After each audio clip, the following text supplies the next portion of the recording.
This is the first time I drive Lancias in any game. I have not played Forza Horizon 4 before. Today we are going to be driving with a fellow Forza player and one of my close friends, darkwind.dk. I will link his channel in the description below. He have some pretty good, amazing videos. He have some crazy content in his channel. You guys have to check it out. Now let's talk Lancia. It was 1906 when two Fiat employees named Vincenzo Lancia and Claudio Fogolin created Lancia and C Fabbrica Automobili, and in an year they've created their first car called the Lancia Alfa. Then they found some crazy engineers who are best at what they do, and they put them together as a team with one thing in mind: innovation, which was the founders' vision for the company. You might be thinking, what did they innovate? Well, I will tell you. The 1913 Lancia Theta was the first production car to have a complete electrical system as a standard equipment.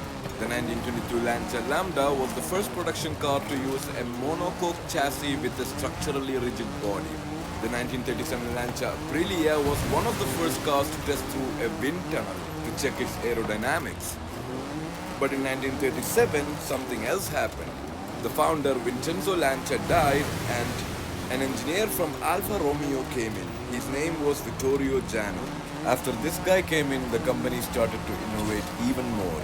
The 1948 Ardea was the first production car to have a 5-speed manual transmission. And then came the 1950 Orella, which was the first car to have many things, like the standard radial tires, a rear transaxle setup that was so good it was later adopted by Porsche and Ferrari. The car also had inboard brakes that reduced unsprung mass, and it was the first production car to have a V6 engine. Now let's talk about Lancia and rally. The Lancia Foglia in 1965 won every Italian rally championship you can imagine. After that, the company was kind of financially struggling, so in 1969 Fiat bought Lancia, and in 1971 the magic happened. Lancia debuted the Stratos HF prototype. Racer and engineer Mike Park spent 3 years testing and developing the Stratos. The Stratos was so small, it was also a rear-wheel drive mid-engine car. Lancia bought 500 engines from Ferrari, the 190 horsepower V6 from the Ferrari Dino.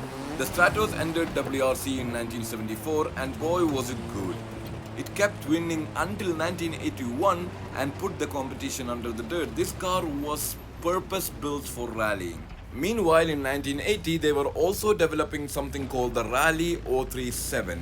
You know, the car that was in the infamous Group B rally? Yeah, that one. And then comes the Delta, the car that Darkwind is driving right now, a version of it you can say.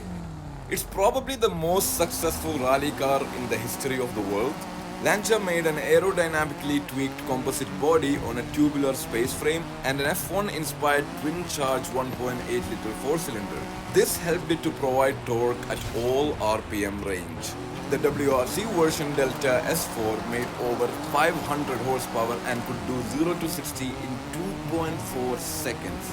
Now, this is in 1986. 0 to 60 in 2.4 seconds is crazy. Now the car that Darkwind is driving, the Delta HF, the rally version of it had a 2-liter four-cylinder mounted transversely up front, and it also had 4-wheel drive. This car is so legendary that it won 46 WRC rallies and 6 straight championships from 1987 to 1992. Now you know why Lancias are so great. Now you know why are they so famous, why everyone wants them in the game, because they are just so good. I mean, it was the most successful car manufacturer in the history of rally racing. So that's all I have for you today. There are more Lancias coming in the upcoming seasonal events. Maybe we can talk more about them in an upcoming video. Thank you so much for watching. Have a nice day.